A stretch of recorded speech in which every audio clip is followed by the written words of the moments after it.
One-upping every story. Oh, you think that's bad? Listen to what happened to me. You just finished telling a story. Maybe it was funny, maybe it was painful. And instead of empathy or curiosity, they hit you with, "That's nothing. When I was in Spain, you think that's expensive? I once paid. You were sick for 2 weeks? I nearly died twice." Congratulations. You've just been one-upped. The chronic one-upper doesn't listen to connect, they listen to compete. Every conversation is a race, and they have to win. Louder, bigger, better, worse, more tragic, more impressive. But here's what they don't realize. It's exhausting. Nobody likes feeling like their stories are stepping stones for someone else's ego. Nobody feels heard. And eventually, people stop sharing altogether. Want to be likable? Let people have their moment. You don't always need a better story. Sometimes, the most powerful thing you can say is, "Damn, that sucks. What happened next?" Interrupting mid-sentence. The fastest way to make someone feel invisible. You might think you're just enthusiastic or adding to the conversation, but what they hear is, "What I have to say matters more than what you're saying." It's a subtle power move, and not the good kind. It hijacks their sentence, their spotlight, and their sense of being heard. Even if your intention is harmless, the impact? Instant disconnection. People don't remember every word you say. They remember how you made them feel. And nothing makes someone feel smaller or more replaceable than being cut off mid-thought. What to do instead? Pause. Let them finish, even if you know what they're about to say. Take notes mentally, so when they're done, you can circle back to your point. Watch their face. People light up when they feel listened to, and dim when they don't. Being a great conversationalist isn't about being the loudest or quickest. It's about giving people the space to speak and making them feel like what they said mattered. Chronic complaining. Nothing kills a vibe faster. We all vent sometimes. That's human. But when every conversation turns into a highlight reel of everything that's wrong with your life, job, roommate, dog, weather, and sandwich, people start looking for exits. Why? Because chronic complaining isn't just negativity. It's emotional theft. You're quietly draining the mood, the energy, the optimism, without giving anything back. It signals a few things no one wants to be around. Lack of self-awareness. Is it really everyone else's fault? Emotional weight with no resolution, aka you never want advice, just attention. Toxic predictability. People start bracing themselves the moment you open your mouth. It makes others feel like they have to emotionally babysit you, when all they wanted was to grab coffee or have a normal chat. And worst of all, it repels solutions. The more you complain, the more you train your brain and your relationships to live in problems, not progress. If you want to stand out, be the person who sees the mess but doesn't drown in it, who admits when things suck and then asks, "Okay, so what can I do about it?" Fake laughing too much. There's being polite, and then there's laughing like a malfunctioning hyena at every sentence someone says. We get it, you're trying to be friendly. But fake laughing too much doesn't make you likable. It makes people feel like you're either desperate for approval, terrified of silence, or trying to sell them something. It feels disingenuous. And worse, it puts pressure on the other person to keep performing, even if they're not trying to be funny. Imagine someone telling you, "Yeah, I just got back from my aunt's funeral." And you respond with, "Oh, wow, that's crazy." Yikes. Here's the truth. People can sense when you're not being real, and nothing kills connection faster than forced reactions. A real laugh, even if rare, has weight. It signals presence, warmth, honesty. But when everything's so funny, suddenly nothing is. If you want to build trust and genuine connections, leave room for silence. Don't fear it. Oversharing way too soon. Imagine meeting someone for the first time and within 5 minutes, they're telling you about their childhood trauma, recent breakup, and the weird mole on their thigh. Too much, too fast, too soon. Oversharing is like emotional speed dating with no exit button. And while vulnerability can build intimacy, dumping your life story on someone you just met isn't bonding, it's burdening. People don't dislike honesty, they dislike feeling like they've been dragged into your therapy session without consent. Oversharing screams, "I have no boundaries. I need validation right now. Please fix me." It's a pressure cooker of discomfort because now the other person has to either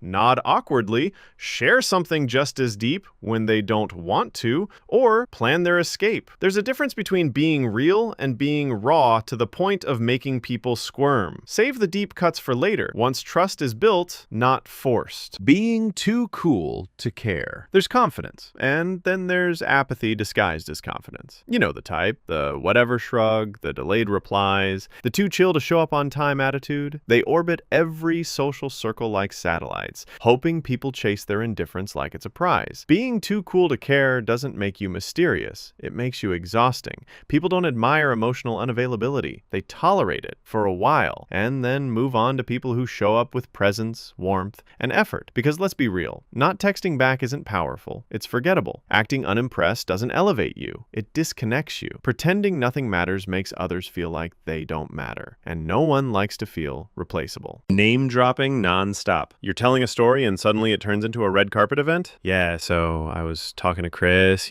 Chris Hemsworth's trainer. Anyway, we get it. You know people. But the more names you drop, the more respect you lose. Why? Because constant name dropping screams insecurity wrapped in designer labels. It's like saying, I matter because of who I know, not who I am. Here's what happens in people's heads when you do it. Are they trying to impress me? Do they do this with everyone? Will they talk about me like this too? And boom, connection lost. Name dropping once or twice, fine, we all do it. But if every story starts with my friend who works at Google or this girl I know who models in Milan, you're not building social capital. You're torching it. Talking about yourself constantly.